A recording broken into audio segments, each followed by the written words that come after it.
Good evening, everyone. Hope all is well and you've had a fantastic Wednesday.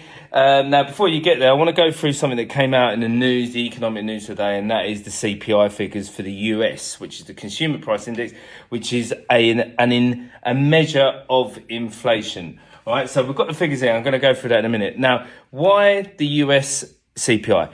That is an indication of where we are behind. I think we're slightly behind. Now, let's go through this one more time. So, 12 months ago, the CPI in the USA was around about 8-10%, depending on what figures you looked at. And as you can see, it's come down. The most recent one is 3%. Right. The one thing I always like to go on about, as much as that 3% and that's 10%, over a year, that is actually 13% when you're adding it up. Now, the UK is still very, very high and they've got their own issues to deal with. But hopefully this is a trend that the UK can start to follow.